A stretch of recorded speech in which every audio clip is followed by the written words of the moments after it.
आज हम लोग स्टार्ट करने वाले हैं प्रोनाउन। और प्रोनाउन क्या होता है हमको पहले ये समझ चुके हैं कि प्रोनाउन जो है वो स्टैंड फॉर, मतलब जो प्रोनाउन जो है वो नाउन की जगह पे यूज होता है। तो कैसे कैसे यूज होता है, तो हम कभी कभी प्रोनाउन को यूज करते हैं स्टैंड फॉर ए नाउन। कैसे यूज होता है? स्टैंड्स फॉर ए नाउन, मतलब by the mean of presence, कि वहां उसकी जगह पर नाउन की जगह पर उपलब्ध हो गया। By the mean of presence, stand for a noun. हम बोल सकते हैं act for a noun, acts for a noun, मतलब नाउन की जगह पर अब यही प्रोनाउन एक्शन परफॉर्म करेगा। जैसे हम बोले Ram is playing a game and he is a intelligent person, तो ही क्या राम, तो अब नाउन की जगह पे ही हमने स्टैंड कर दिया, उसका प्रेजेंस कर दिया, वो हो गया। उसके हो गया स्पीक फॉर ए नाउन, मतलब हमने प्रोनाउन को यूज किया है नाउन की जगह पर, तो उस वो जो नाउन होगा, वो जो प्रोनाउन होगा, हो सकता है हमने उसको यूज किया होगा उसके प्रेजेंस को शो करने के लिए, किसी नाउन के प्रेजेंस को शो करने के लिए हमने नाउन ना लिख के प्रोनाउन लिख दिया।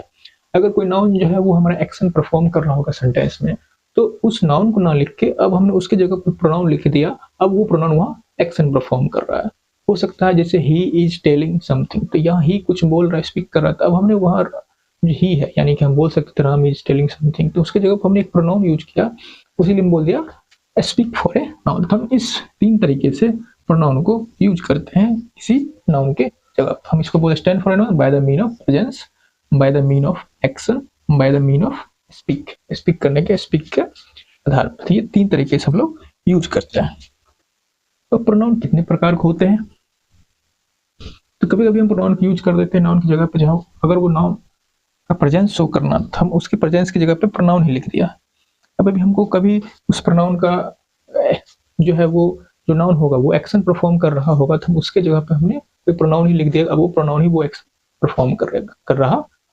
हो सकता है कि जो नाउन है उस सेंटेंस में कुछ बोल रहा होगा, तो हमने उसके जगह पे एक प्रोनाउन लिख दिया, वो स्पीक करने का एक्शन वही परफॉर्म करेगा, इसलिए हम लिख दिया stand for a noun, act for a noun and speak for a noun. अब हम बात करें कि types of pronoun, types of pronoun. तो पहला हो गया पर्सनल, इसे प्रोनाउन। दूसरा हमारा हो गया रिफ्लेक्सिव प्रोनाउन। तीसरा हो गया एम्फेटिक प्रोनाउन। चौथा हो गया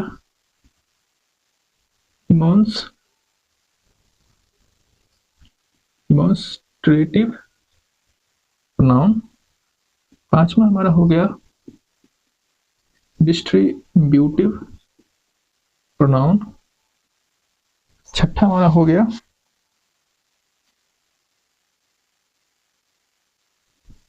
इंडिफिनिट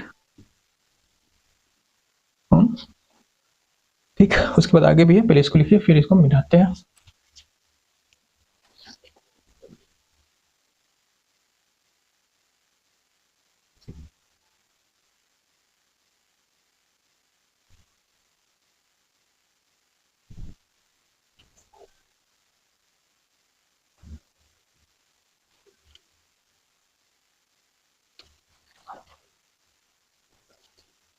उसके बाद हमारा सातवां हो गया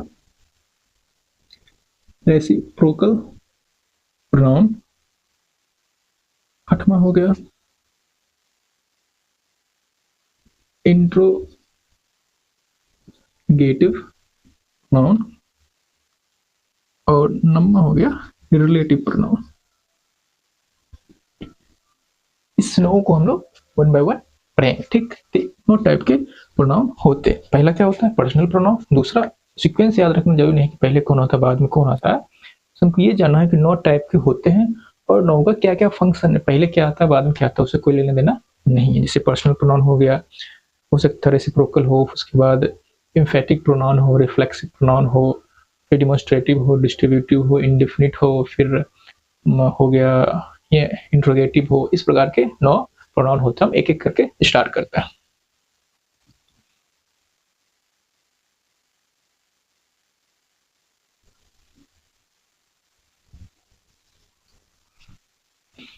तो सबसे पहले हम लोग डिस्कस करने वाले हैं कि पर्सनल प्रोनाउन क्या होता है।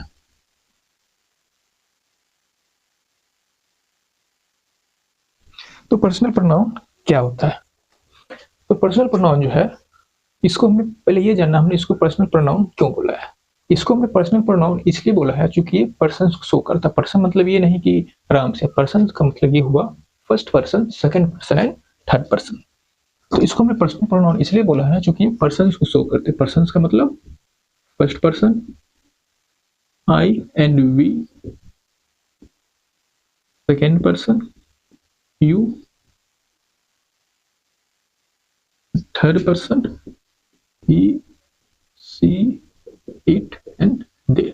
इसको हम पर्सनल प्रोनाउन इसलिए बोलते हैं क्योंकि ये पर्सन्स को शो करते हैं। पर्सन्स मतलब ये नहीं कि राम श्याम, किसी पर्सन मतलब कोई व्यक्ति से मतलब नहीं है। पर्सन का मतलब है फर्स्ट पर्सन। फर्स्ट पर्सन मतलब स्पीकर। फर्स्ट पर्सन हमने किसको बोला है? स्पीकर को। जो स्पीकर होगा उसको हमने फर्स्ट पर्सन बोला है। सेकेंड पर्सन किसने बोला है? लिसनर को। और ये हो गया अदर देन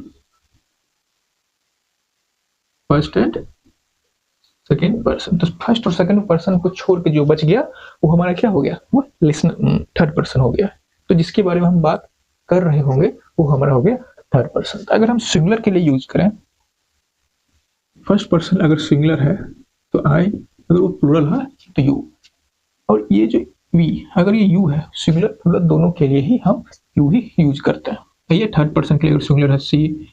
सिंगुलर के साथ साथ क्या है? सिंगुलर और जेंडर क्या है? हम लोग जब नाउन प्रोनाउन पढ़ रहे थे उसमें मैं जेंडर पढ़ा था। अगर ये मैस्कुलिन जेंडर है तो ही का यूज होगा। ये हो गया, ये भी सिंगुलर के लिए बट फेमिनिन जेंडर के लिए। ये नॉन लिविंग के लिए, और जहां हमको जेंडर स्पेसिफाई नहीं करना हो तो हम लिविंग के लिए, जैसे बेबी है, चाइल्ड है, उसके लिए भी यूज कर लेते हैं। और एनिमल के लिए हम इसको नाउन में बताए थे। और ये सब के लिए यूज हो जाता है। जब हम किसी को प्लूरल फॉर्म में यूज करना हो तो दे यूज करते हैं। जनरली ये थर्ड पर्सन के लिए यूज किया जाता है प्लूरल फॉर्म। ठीक, ये हम समझ गए। अब पर्सन, हमने पर्सनल प्रोनाउन क्यों बोला ये हम समझ चुके। ये पर्सन्स को डिनोट करता है कि हम किसकी बात करें, फर्स्ट पर्सन की, सेकंड पर्सन की या थर्ड पर्सन की। तो जो पर्सनल प्रोनाउन होते हैं उसमें केसेस होते हैं। जो पर्सनल प्रोनाउन होते हैं उसमें केसेस होता है।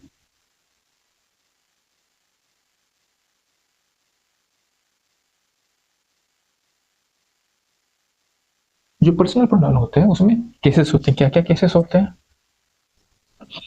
जैसे हमने पढ़ा था नाउन या प्रोनाउन में, सॉरी, जैसे हमने नाउन में पढ़ा था nominative case, vocative case, accusative case, appositive case. तो इसी प्रकार इसमें भी 2-3 केसेस होते हैं। ठीक, इसमें 3 केसेस होते हैं। पहला केस कौन सा हो गया हमारा? फर्स्ट केस हो गया हमारा नॉमिनेटिव केस।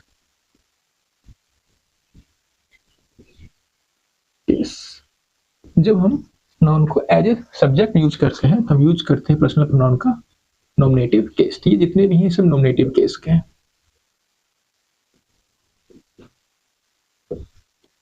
दूसरा क्या होता है हमारा? एक्यूजिटिव केस।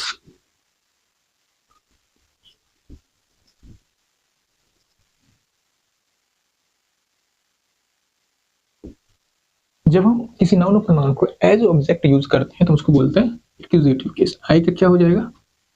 मी। वी का क्या हो जाएगा? अस। ई का क्या हो जाएगा? हिम। सी का क्या हो जाएगा? हर। इट का क्या हो जाएगा? इट ही रहेगा। और दे का क्या हो जाएगा? देम। ठीक, ये हो गया। तीसरा हमारा होता है, तीसरा हमारा होता है possessive case.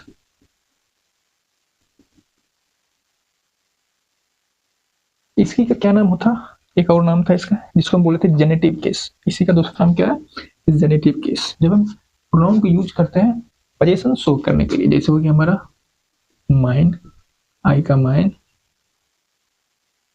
Hours, it, his, hers, yours. इस प्रकार से हम लोग यूज करते हैं। इट का पॉजिटिव केस नहीं होता है, दे का देयर्स। तो ये सब पॉजिटिव केस है प्रोनाउंस के। आई का ये होता है, इसका ये होता है। इसको हम नॉमिनेटिव केस हम तब यूज करते हैं जब हम किसी नाउन को एज ए सब्जेक्ट यूज करते हैं। इसको हम दूसरा नाम सब्जेक्टिव केस भी बोल देते हैं। एक्विजिटिव केस हम तब यूज करते हैं जब हम कुछ प्रोनाउन को एज ए ऑब्जेक्ट यूज कर रहे होते हैं। इसको हम ऑब्जेक्टिव केस भी बोल देते हैं। इसको हम जेनेटिव केस भी बोल देते हैं, जो कि हमने जब नाउन डिस्कस कर रहे थे उसके कैसे डिस्कस कर रहे थे उसमें हमें बोला था। ठीक उसी प्रकार अगर हम कोई प्रोनाउन को एज ए सब्जेक्ट यूज करें तो उसका नॉमिनेटिव केस यूज करेंगे, अगर उसको एज ए ऑब्जेक्ट यूज करें तो उसका एक्विजिटिव केस यूज करेंगे, और उसको एज ए उसका पोजीशन शो करें, उसके पोजीशन में क्या है ये बताने के लिए यूज करना उस प्रोनाउन को, तो उसका हम पॉजिटिव केस यूज करेंगे। ठीक,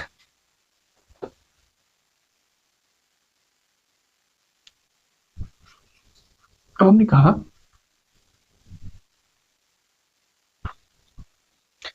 कहा, इस सबको एक साथ लिख देते हैं।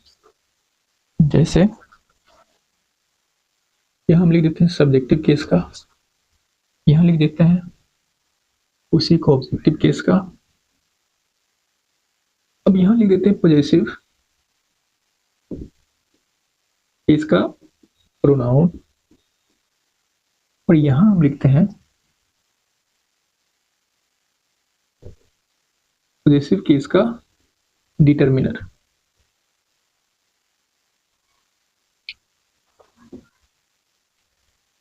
तो ये होता है आई वी यू टी सी इट दे। इसका ऑब्जेक्टिव केस क्या होता है? मी अस, यू का यू ही हो जाता है, ही का हिम, हर, इट का इट ही रह जाता है, दे का देम। तो दिक्कत यहाँ होता है पॉजिटिव केस के प्रोनाउन और पॉजिटिव केस के डिटरमिनर, इसको हमको ध्यान से समझना है। ठीक, तो ये प्रोनाउन है, तो mine, ours, yours, his, hers.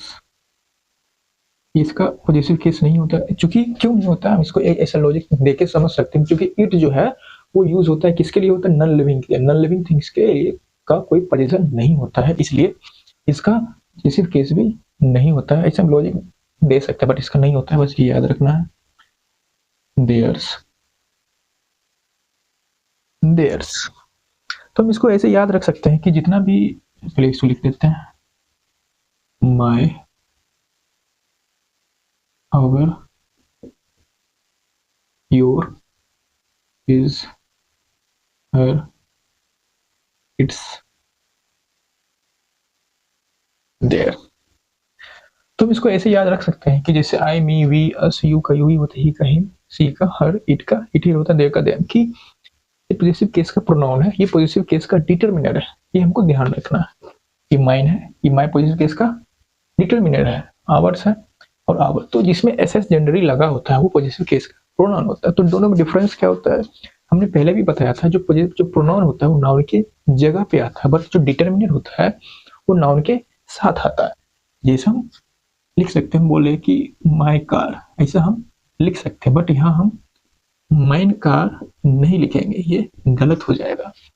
तो पहले आप इसको नोट कर लीजिए, उसके बाद हम कुछ एग्जाम्पल देखते हैं।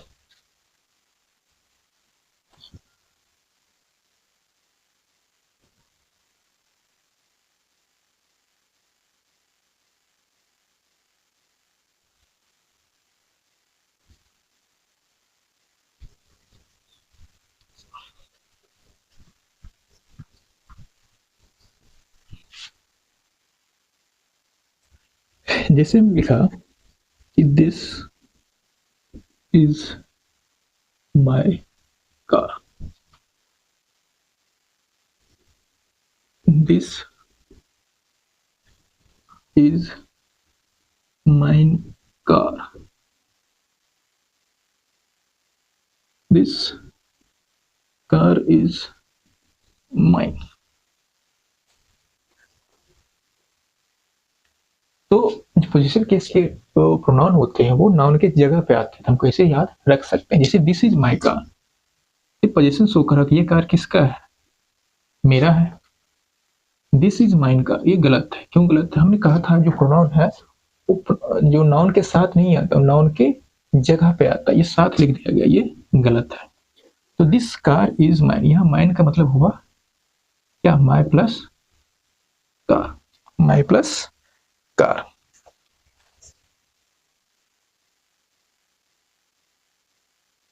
तो ये सही है, ठीक।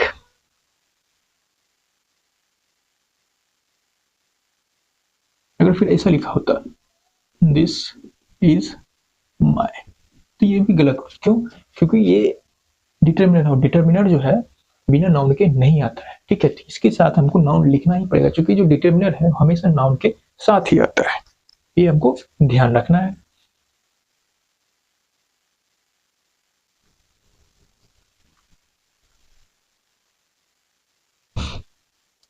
तो ये जो माय है तो कार हुआ, मतलब क्या हो गया, माइन, ठीक। तो हम यह कह सकते हैं कि possessive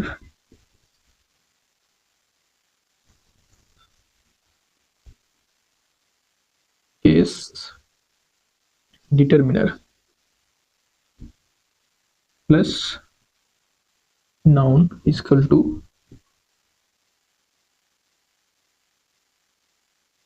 possessive case noun.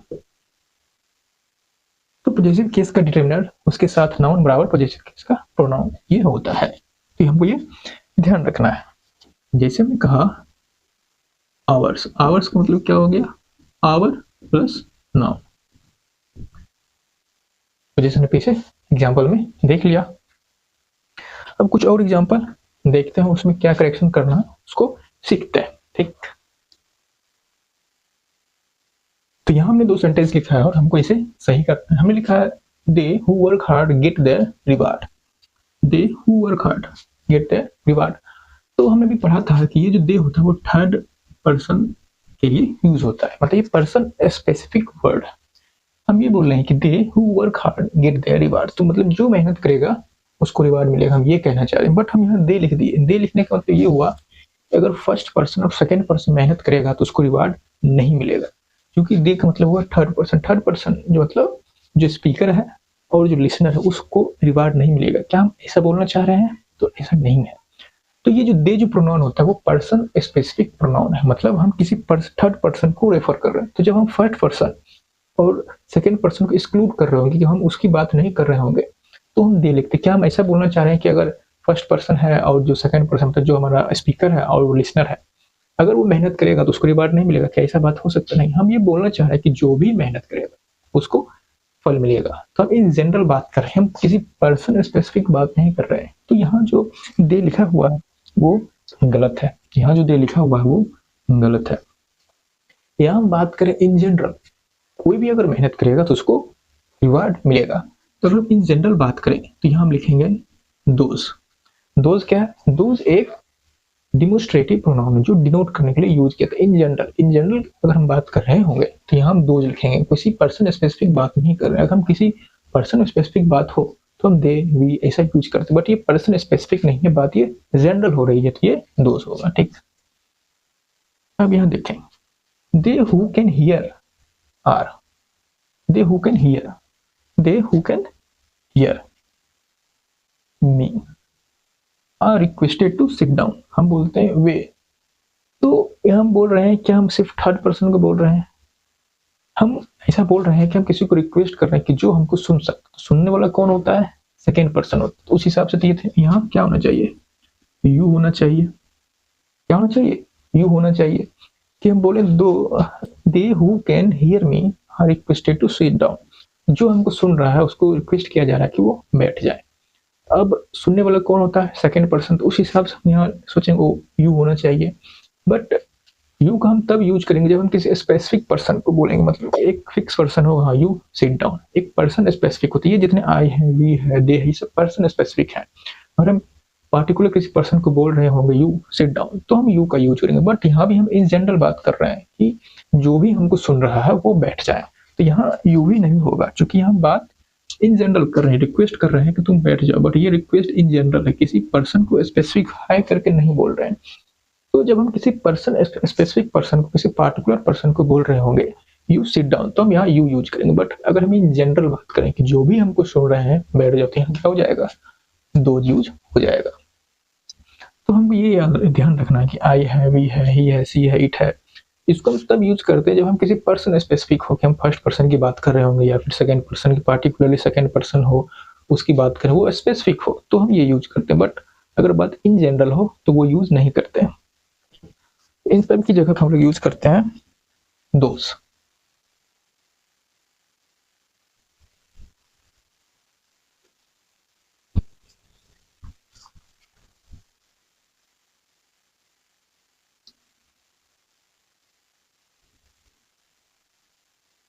Person specific बात हो तो ये यूज करेंगे, हम फर्स्ट पर्सन की ही बात कर रहे हैं, हम सेकेंड पर्सन की ही बात कर रहे हैं, और हम थर्ड पर्सन की ही बात कर रहे हैं। लेकिन अगर वो बात इन जनरल हो, हम किसी के लिए भी नहीं कर रहे हैं, किसी पर्सन को स्पेसिफाई करके नहीं बोल रहे हैं कि कोई भी, इन जनरल दोज यूज करेंगे। इन सब की जगह पर, चाहे आई हो उसकी जगह पर भी दो यूज करेंगे, यू हो उसकी जगह पर भी दो यूज करेंगे। अगर इन जनरल स्टेटमेंट के लिए, और इस सब का यूज करेंगे फॉर पर्सन स्पेसिफिक स्टेटमेंट, तो वो किसी पार्टिकुलर पर्सन के लिए ही कहा जा रहा होगा, तो ये सब यूज करेंगे। नहीं तो अगर बात इन जनरल स्टेटमेंट उससे कोई भी हो उसके लिए बात की जा रही होगी, हम दो का यूज करेंगे। ठीक, तो यहां हमने एक सेंटेंस लिखा है कि आई डोंट लाइक इट्स कलर। क्या लिखा है, इट्स कलर। एपिस्ट्रोफी एस लिखा है। जब हम नाउन पढ़ रहे थे उसमें, जब पॉजिटिव केस पढ़ रहे थे, हमने पढ़ा था कि अगर हम जो नाउन लिखा है उसमें अगर एपिस्ट्रोफी एस लगा देते हैं, वो होता है उस नाउन का पॉजिटिव केस। नाउन को अगर पॉजिटिव केस में बनाने से कम है, ठीक है, सब्जेक्टिव केस। अगर इसका हमको पॉजिटिव केस बनाना था, हम लोग क्या लिख दिए थे, एपिस्ट्रोफी एस, तो उस नाउन का पॉजिटिव केस बन जाता है। बट ये प्रोनाउन है, प्रोनाउन में ऐसा करने की जरूरत नहीं है। प्रोनाउन में के लिए हर एक वर्ड का स्पेसिफिक वर्ड है जिसको हमने पॉजिटिव केस में यूज करना है, स्पेसिफिक वर्ड है। यहाँ हमको एपिस्ट्रोफी एस लगा के पॉजिटिव केस नहीं बनाना होता है। हमारे पास ऑलरेडी एक स्पेसिफिक वर्ड होता है जिसको हम पॉजिटिव केस में यूज करते हैं। जैसे हमने कहा था इट का तो कोई नहीं होता, जैसे हमने कहा था आई का मैन होता है, वी का आवर्स होता है, इसके पॉजिटिव केस के प्रोनाउन से। हमने ये कहा कि हमको नाउन जो प्रोनाउन है उसको पॉजिटिव केस बनाने के लिए एपिस्ट्रोफी एस नहीं लिखना पड़ता है। ठीक, तो अगर हम इसमें एपिस्ट्रोफी एस लिखते हैं तो ये क्या बन जाता है, तो ये एक्चुअली एब्रीविएशन फॉर्म है, मतलब शॉर्ट फॉर्म है। किसका शॉर्ट फॉर्म है, तो यहाँ आप देखे होंगे इट्स का मतलब यहाँ होता है इट इज या इट हैज। तो वर्ब की थर्ड फॉर्म को देख के हम देखेंगे, अगर थर्ड फॉर्म लिखा होगा इसके बाद हम समझ जाएंगे हैज है, अगर इसके बाद आईएनजी फॉर्म लिखा होगा तो हम ये समझ जाएंगे वो क्या लिखा होगा, इज लिखा होगा। जैसे हमने लिखा कि ही इज, इसका मतलब होता है ही इज और ही हैज। ये शॉर्ट फॉर्म है, यहाँ ये पॉजिटिव फॉर्म नहीं है। ठीक है, पॉजिटिव केस के लिए, पॉजिटिव केस को शो करने के लिए हमारे पास प्रोनाउन का एक स्पेशल वर्ड होता है। ठीक, तो जैसे हमने ये लिखा, जैसे हम ये लिखते हैं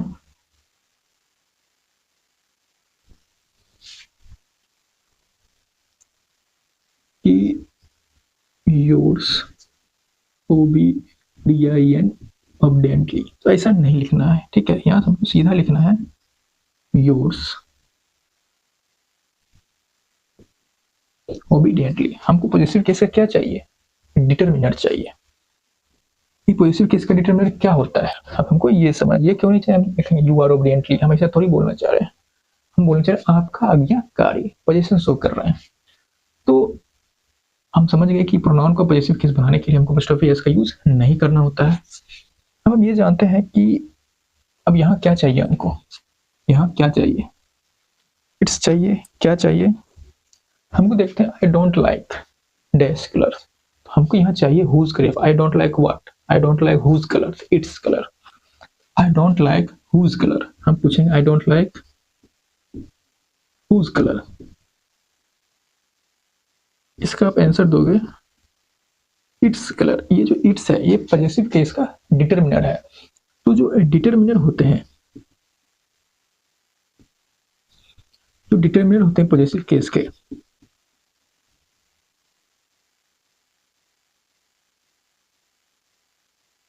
आर रिप्लाई ऑफ हुज, तो जो पॉजिटिव केस के डिटर्मिनेंट होते हैं वो हुज का रिप्लाई होते हैं, हमको यहाँ पॉजिटिव केस का डिटर्मिनेंट चाहिए। दूसरा बात हम ये भी सोच सकते हैं, हमको यहाँ इट इज कलर नहीं चाहिए, आई don't like it is colour, ऐसा तो होगा नहीं, हमने बता दिया का इट्स का मतलब क्या होता है, तो यहाँ हमको चाहिए इट्स, क्योंकि हमको यहाँ क्या नीडेड है, पॉजिटिव केस का, पॉजिटिव केस का डिटर्मिनेंट। प्रोनाउन क्यों नहीं हो सकता है, क्योंकि ये कलर क्या है, एक नाउन है, और जो प्रोनाउन है वो नाउन के साथ नहीं, नाउन के जगह यूज होता है, ये हम समझ गए।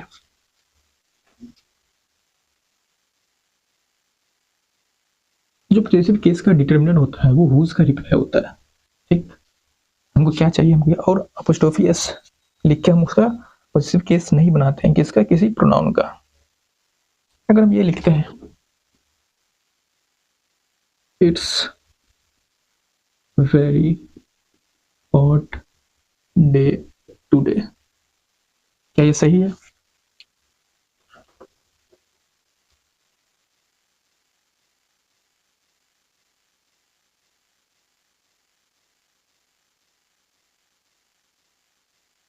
तो हमको यहाँ सब्जेक्ट की जरूरत है, तो यहाँ हमको प्रोनाउन है, सब्जेक्ट कौन हो सकता है, प्रोनाउन हो सकता है, हमको एक सब्जेक्ट चाहिए और वर्ब चाहिए, यहाँ क्या होगा, it's and it is the hot day today, यहाँ ये होगा। तो हमको कहाँ क्या लिखना है, हमको क्या चाहिए उसको हमको सोचना पड़ेगा, हमको प्रोनाउन चाहिए, डिटर्मिनर चाहिए, या क्या होगा, इट मतलब क्या, इट मतलब इट इज, यहाँ इट्स लिखेंगे, ठीक। ये हम समझ गए। तो ये हो गया हमारा पर्सनल प्रोनाउन का यूज। तो पर्सनल प्रोनाउन कितने प्रकार हो गए, नॉमिनेटिव केस हमको सब्जेक्ट की तरह यूज करना है, एक उसका होगा पॉजेसिव केस, अगर हमको पोजीशन शो करना है, ठीक है। ये पॉजेसिव केस नहीं है, ये कॉन्ट्रैक्टेड फॉर्म है, एब्रिवेटेड फॉर्म है, शॉर्ट फॉर्म है, इट प्लस एज का शॉर्ट फॉर्म है। यहाँ अपोस्ट्रोफी एस लिखने से पॉजेसिव केस नहीं बनता है प्रोनाउन का। प्रोनाउन पॉजेसिव केस के लिए हमारे पास एक स्पेशल वर्ड होता है, ये हम समझ गए। उसके बाद हमने ये कहा कि जो पॉजिटिव केस के प्रोनाउन है और पॉजिटिव केस के डिटर्मिनर है, दोनों अलग अलग है। पॉजिटिव केस का जो प्रोनाउन है वो क्या होता है, पॉजिटिव केस का डिटर्मिनर प्लस नाउन, जो कि हुज का रिप्लाई होता है। ये सब छोटी मोटी बातें को हमको ध्यान रखना। उसके बाद हमने कहा दे है, दे जो होता है, जैसे दे है, आई है, वी है, ये सब पर्सन स्पेसिफिक वर्ड, अगर हम फर्स्ट पर्सन को ही रेफर करना चाहते हैं तो ये इसको एज ए सब्जेक्ट यूज करेंगे। बट अगर हम इन जनरल किसी की भी बात कर रहे हैं, इन जनरल बात कर रहे हैं, कोई भी पर्सन हो, चाहे फर्स्ट पर्सन हो, सेकंड पर्सन, कोई भी हो, ऐसा टाइप का वर्ड सेंटेंस लिखना चाहते हैं तो वह दो लिखें, कोई पर्सन स्पेसिफिक प्रोनाउन नहीं लिखेंगे। तो फिर और आगे बढ़ते हैं,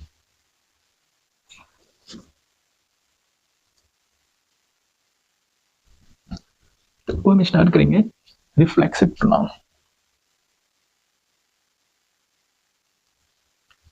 दूसरा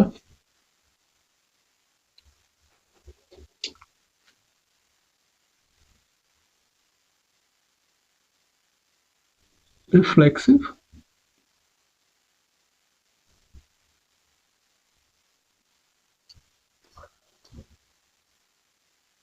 तो रिफ्लेक्सिव प्रोनाउन नाम से ही पता चलता है कि ये रिफ्लेक्शन शो करता है। किसका reflection, reflection of action, use to show reflection, it use to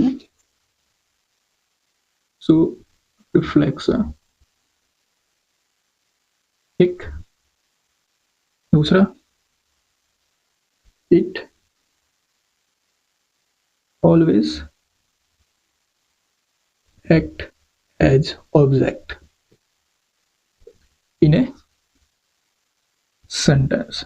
इस सेंटेंस में मेरा हमेशा ऑब्जेक्ट की तरह ही काम करता है, जहां हमको ऑब्जेक्ट नीडेड होगा तभी हम इसका यूज करेंगे, इसको एज ए सब्जेक्ट नहीं यूज करेंगे,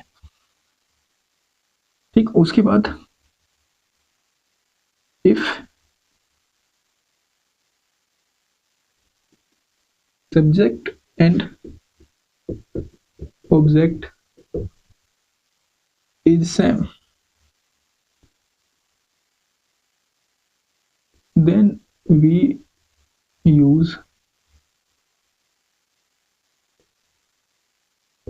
reflexive pronoun as object। हमने कहा जो रिफ्लेक्सिव प्रोनाउन है वो हमेशा ऑब्जेक्ट की तरह ही काम करते हैं। तो सेंटेंस में जब सब्जेक्ट और ऑब्जेक्ट दोनों एक ही पर्सन होगा तब हम इसको एज ए ऑब्जेक्ट यूज करेंगे। एग्जांपल देखकर हम समझ जाएंगे। अगर सेम पर्सन ऑब्जेक्ट ना हो तो हम रिफ्लेक्सिव प्रोनाउन को यूज नहीं करेंगे। चलिए देखते हैं।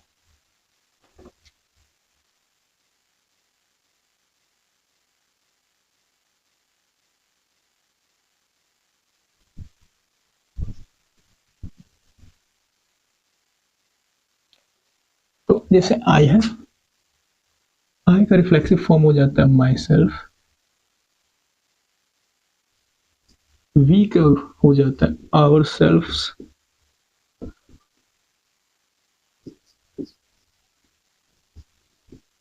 योर सेल्फ या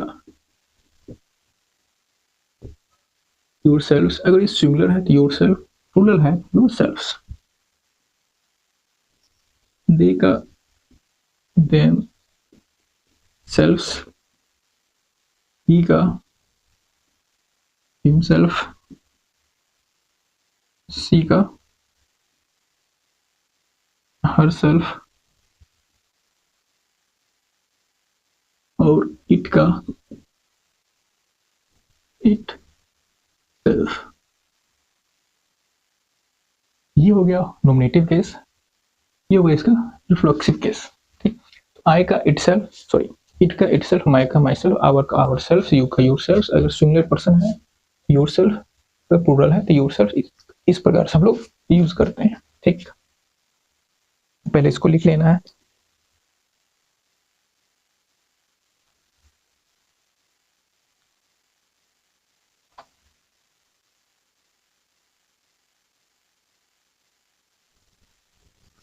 उसके बाद हमने ये कहा कि ये रिफ्लेक्सिव कब यूज होता है, रिफ्लेक्शन शो करता है। कैसा रिफ्लेक्शन शो करता है एग्जांपल से समझते हैं। जैसे हमने कहा आई हर्ट हिम, आई हर्ट हिम। ठीक,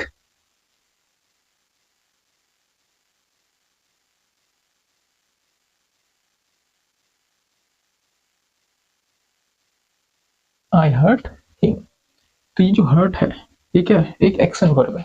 ये शो करता है कि हमने हर्ट किया तो किसको किया, हर्ट किया तो किसको किया, एक्शन है। और इस एक्शन का ट्रांजिशन हुआ, ट्रांसफर हुआ। हर्ट किसको किया हमने, ही को किया। हर्ट हमने किसको किया, ही को किया। आई ने हर्ट किया ही को। तो यहाँ ये फर्स्ट पर्सन है और ये थर्ड पर्सन है, सेम पर्सन नहीं है। तो ये सही है। लेकिन अगर हम ये लिखें आई हर्ट मी, ये भी फर्स्ट पर्सन है, ये भी फर्स्ट पर्सन का ऑब्जेक्टिव केस है। तो यहाँ क्या हो रहा है, ये एक्शन है। यहाँ एक्शन का जो ट्रांसफर हो रहा था किसी दूसरे पर्सन को हो रहा था। यहाँ एक्शन का ट्रांसफर हो रहा था, ट्रांजिशन हो रहा था। बट यहाँ आई ने हर्ट किया है, किसको हर्ट किया है, मी को, खुद को ही हर्ट कर लिया। तो यहाँ एक्शन का ट्रांजिशन नहीं हुआ, ट्रांसफर नहीं हो गया, एक्शन का रिफ्लेक्शन हो गया है। क्या हो गया, एक्शन का रिफ्लेक्शन हो गया। एक्शन का रिफ्लेक्शन हो गया, उसने खुद को ही हर्ट कर लिया। तो यहाँ जिसने हर्ट किया और जिसको हर्ट किया गया दोनों सेम पर्सन है, फर्स्ट पर्सन ही है। तो यहाँ हम लोग इसका लिखेंगे, रिफ्लेक्सिव प्रोनाउन लिखेंगे। आई का रिफ्लेक्सिव प्रोनाउन क्या होता है, आई का रिफ्लेक्सिव प्रोनाउन क्या होता है, वो है माई सेल्फ।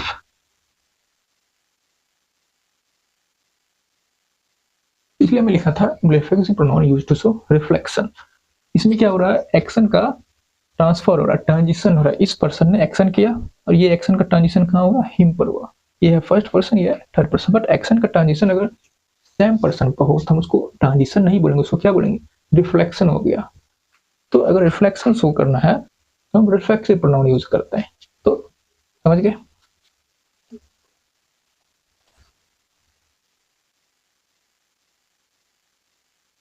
रिफ्लेक्सिव प्रोनाउन हमेशा ऑब्जेक्ट हो सकते हैं, सब्जेक्ट नहीं हो सकते हैं। इसको भी ध्यान रखना है, हमने लिखा दिया था।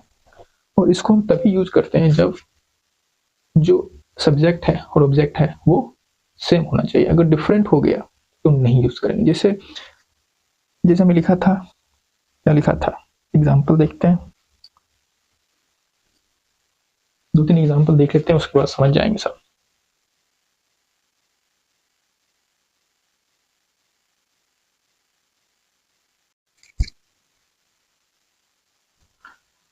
तो हमने 2 एग्जाम्पल लिखा है, myself will go there by car, myself will go there by car, he invited you and myself. हमने ये कहा था कि ये हमेशा ऑब्जेक्ट की तरह यूज हो रहा है, बट हमको यहाँ क्या चाहिए, सब्जेक्ट चाहिए। ये गलत है। तो जब आप लोग बोलते हैं my self will come way, my self do that, तो ये गलत बोलते हैं। तो माई सेल्फ, जैसे आप किसी को बोलते हैं कि अपना इंट्रोडक्शन दो, तो बोलते हैं माई सेल्फ भूषण कुमार, ऐसे कुछ बोल दिया तो वो गलत है। उसको बताओ, उसको इंग्लिश का नॉलेज नहीं, बस शो ऑफ करने के लिए माई सेल्फ दिस। तो माई सेल्फ हमेशा एज ए क्या यूज होता है, एज ए सब्जेक्ट यूज नहीं होता, हमेशा एज ए ऑब्जेक्ट यूज होता है। यहाँ क्या होगा, I I will go there by car, ये गलत है। ही क्या है, फर्स्ट थर्ड पर्सन है। ही क्यों यूज हुआ, थर्ड पर्सन है। तो थर्ड पर्सन ने क्या किया, इनवाइट किया। इनवाइट किसने किया, थर्ड पर्सन ने। किसको इनवाइट किया, यू को, फर्स्ट पर्सन, सेकेंड पर्सन को। और किसको इनवाइट किया, फर्स्ट पर्सन को। हमने कहा था कि रिफ्लेक्सिव प्रोनाउन तब यूज करते हैं जब सेम हो, जिसने एक्शन परफॉर्म किया और जिसने उस एक्शन के इफेक्ट को रिसीव किया सेम हो। क्या कहा,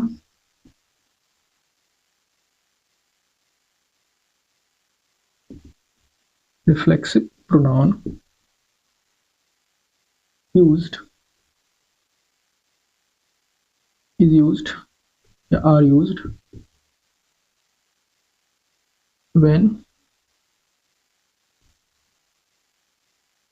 doer of the action and the receiver of the action is same person। हमने क्या कहा कि रिफ्लेक्सिव प्रोनाउन को हम तब यूज करते हैं, reflexive pronoun used as object, reflexive pronoun को एज ऑब्जेक्ट हम तब यूज करते हैं जब डूअर ऑफ द एक्शन, जिसने उस एक्शन को परफॉर्म किया है और जिसने उस एक्शन के इफेक्ट को रिसीव किया, रिसीवर ऑफ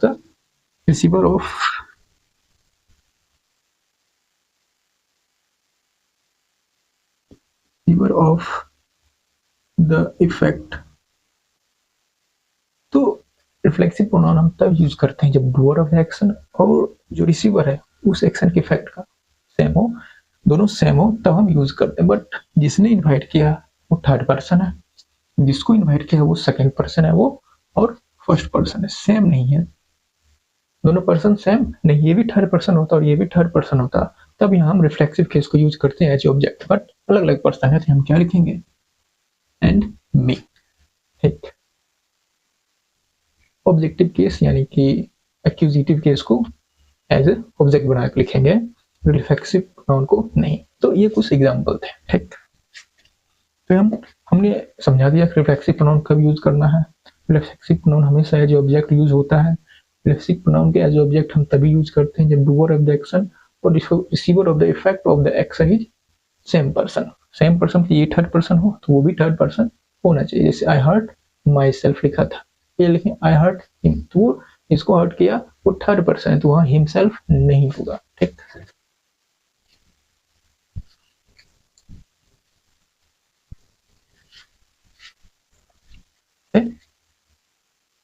पुराना एग्जांपल, आई हर्ट हिम, ये सही है। अगर हम ये लिखें आई हर्ट हिमसेल्फ, ये गलत है। आई हर्ट माई सेल्फ, ये सही है।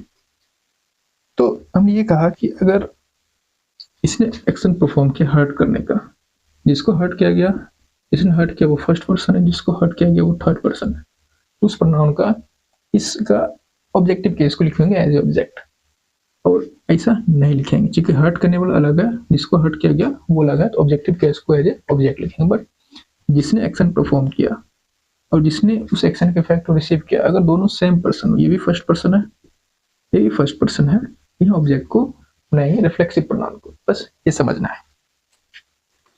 अब हम यूज कर रहे हैं एम्फेटिक प्रोनाउन। कौन सा प्रोनाउन? एम्फेटिक।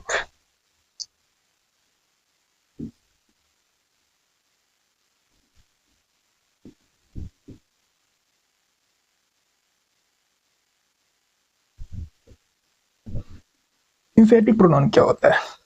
तो एम्फेटिक प्रोनाउन को हम यूज करते हैं किसी नाउन के साथ में उसको स्ट्रेस करने के लिए। क्या स्ट्रेस करने के लिए, वो हम एग्जांपल से समझते हैं।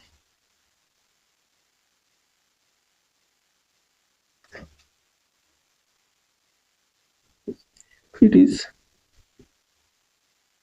used with noun or pronoun. It is used with noun or pronoun in a sentence to emphasize that noun.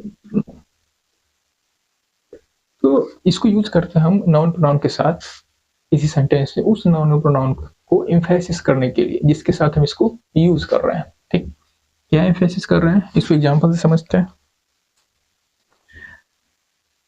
तो जो फॉर्म जो है रिफ्लेक्सिव केस का होता है, वही फॉर्म जो है एम्फेटिक केस का भी होता है। जैसे वहां माई सेल्फ होता है, वही वर्ड इसके लिए भी होता है माई सेल्फ।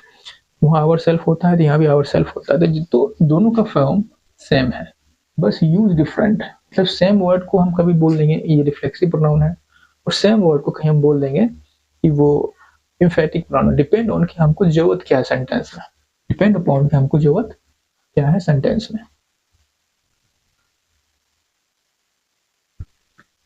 तो डिपेंड करेगा कि जरूरत क्या है हमको सेंटेंस में। दोनों के फॉर्म सेम होते हैं।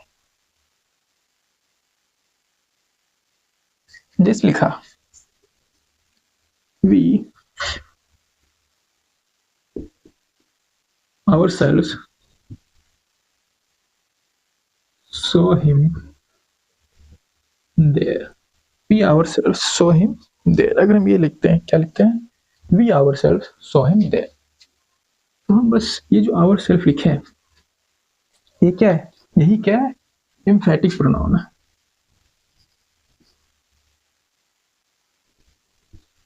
हमने कहा कि हमने देखा, कैसे देखा? खुद से देखा। बस हम इसको स्ट्रेस कर रहे हैं, एम्फेटिक करें। हम जो एक्शन परफॉर्म किए हैं सो करने का, वो हमने खुद किया है, तो ये एम्फेसिस कर रहे हैं, ये काम हमने खुद किया। तो फॉर्म सेम है, जैसे वहां था रिफ्लेक्सिव केस का, यहाँ भी सेम है। अब किसको उस नाउन या प्रोनाउन के साथ लिखते हैं जिसको हमको स्ट्रेस करना है। स्ट्रेस किसको करना है? इसको करना, तो हम इसके साथ लिखा है। बट जो एम्फेटिक प्रोनाउन होता है, जो एम्फेटिक प्रोनाउन होता है, जो एम्फेटिक प्रोनाउन है can't be सब्जेक्ट और ऑब्जेक्ट। इस सब्जेक्ट और ऑब्जेक्ट में से कुछ भी नहीं हो सकता, बस स्ट्रेस करने के लिए यूज किया गया। मान लो अगर हम ये नहीं लिखते सेंटेंस में, ये आवर सेल्फ नहीं लिखते, हम सिर्फ ये लिख देते वी सो हिम देयर, ये भी तो भी ये सेंटेंस सही है, बस यहाँ स्ट्रेस करने के लिए लिखा गया। तो बस हमको ये ध्यान रखना है कि ये आवर सेल्फ बस स्ट्रेस करने के लिए लिखा गया है। इसको लिखने या ना लिखने से सेंटेंस सही या गलत नहीं होता है, और ये सब्जेक्ट या ऑब्जेक्ट नहीं होते हैं।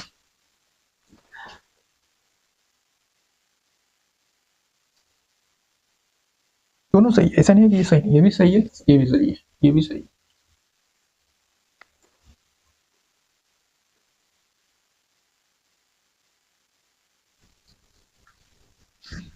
हम ये बोले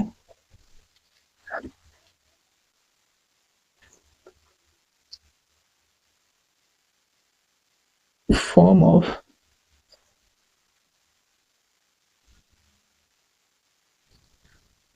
reflexive and emphatic pronoun are same।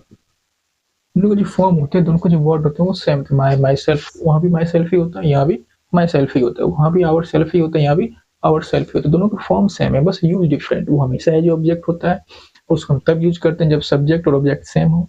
ये बस इम्फेसिस करने के लिए यूज किया था, जिसको हमको इम्फेसिस करना उसके साथ लिखते हैं। तो कुछ और एग्जाम्पल देखते हैं।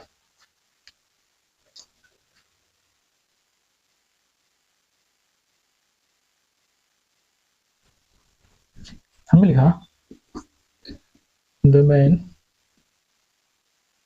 Cut himself that tree. तो अगर हम इस सेंटेंस को ठीक से देखें, द मैन कट, किसको कट किया? खुद को कट कर लिया? नहीं, इसने कट किया दैट ट्री को, इस ट्री को। ये हमारा सब्जेक्ट है, ये हमारा क्या है? ऑब्जेक्ट है। तो ये हिमसेल्फ क्यों लिखा गया? ये हिमसेल्फ लिखा गया है स्ट्रेस देने के लिए। तो जैसे अभी तक शायद पढ़े हैं या नहीं पढ़े, जैसे हम सब्जेक्ट, जैसे हम ऑब्जेक्ट, सॉरी, जैसे हम वर्ब और उसके ऑब्जेक्ट के बीच में कोई दूसरा वर्ड नहीं लिखना है। ये क्या है? वर्ब है, ये क्या है? ऑब्जेक्ट। तो वर्ब और उसके ऑब्जेक्ट के बीच में कोई भी दूसरा वर्ड नहीं आएगा। तो verb don't write any word between verb and its object. Verb और इसके ऑब्जेक्ट के बीच में कोई दूसरा वर्ड नहीं लिखना है। तो इस हिमसेल्फ को कहाँ लिखना है? या तो इसको यहाँ लिख दो, या तो जिसको स्ट्रेस करने के लिए यूज किए या तो यहाँ लिख दो। ठीक, तो ये लिख सकते हैं कि द मैन, यहाँ हमको ऑब्जेक्ट की जरूरत नहीं है। कट किसको किया गया है? कट किया गया है दैट ट्री को, ना कि हिमसेल्फ। तो हमको पता है ऑब्जेक्ट ये है, यहाँ हिमसेल्फ हमेशा ऑब्जेक्ट होता है, बट कट किसको किया? इसको एज ऑब्जेक्ट हम तब यूज करते जब उसने खुद को कट किया हो। तो यहाँ खुद को नहीं कट करा, कट करा ट्री को। तो यहाँ ऑब्जेक्ट नहीं चाहिए, यहाँ हमको इम्फेटिक वर्ड चाहिए जो इम्फेसिस करेगा उसने खुद किया ये काम, कट करने का काम। The man himself cut that tree, या हम बोल सकते हैं the man cut that tree himself. दोनों सही है। तो जो ऑब्जेक्ट है उसके लास्ट में लिखेंगे, या इसको स्ट्रेस कर रहे हैं उसके साथ लिखेंगे, बट वर्ब और उसके ऑब्जेक्ट के बीच में नहीं लिखेंगे। ये हमको ध्यान रखना है। कोई भी वर्ड नहीं आएगा, चाहे वर्ब हो, कुछ भी हो, नहीं आएगा। ये हो गया।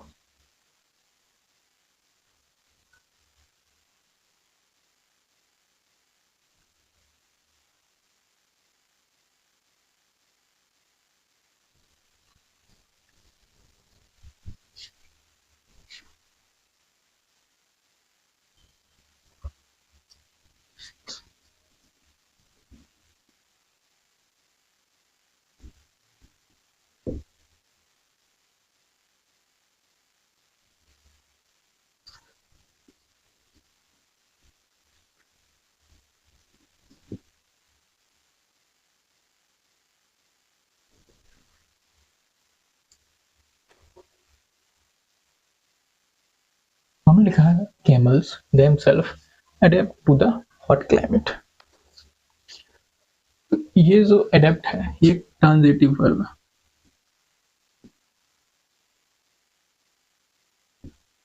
इसका मतलब होता है अडेप्ट करना, अडेप्ट होना नहीं होता। किसी ने अडेप्ट किया, किसको अडेप्ट करेगा? कोई अपने आप को ही अडेप्ट करवाता है, किसी और को अडेप्ट नहीं कराता। अडेप्ट मतलब होता है उसमें ढल जाना। तो हम बोले हॉट क्लाइमेट में कैमल जो है ढल गया। किसको ढल लिया? खुद को ढालेगा। तो यहाँ हमको ऑब्जेक्ट चाहिए, अडेप्ट है, उसके बाद हमको क्या चाहिए? ऑब्जेक्ट चाहिए। ये जो लिखा है द हॉट क्लाइमेट, ये टू प्रीपोजिशन का ऑब्जेक्ट है। अडेप्ट एक ट्रांजिटिव वर्ब है, इसको भी क्या चाहिए? एक ऑब्जेक्ट चाहिए। तो ये जो हमने यहाँ लिखा है ये यहाँ ना होके ये यहाँ यूज होगा। ठीक है, यहाँ ना यूज होके क्या हो जाएगा? यहाँ हो जाएगा themselves. The camel adept themself to the hot climate. ठीक, तो आज के लिए इतना ही, फिर हम नेक्स्ट क्लास में आगे के जो पार्ट बचे हैं उसको कंटिन्यू करेंगे। तब तक के लिए टाटा।